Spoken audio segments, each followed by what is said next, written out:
দালালি করি আমি চিন্তা করি টাকাটা বের করেন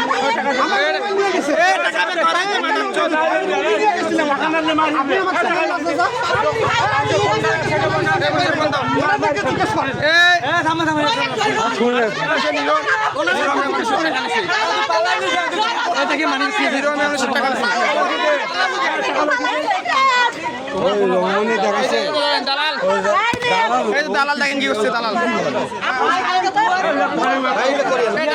কিছু নাই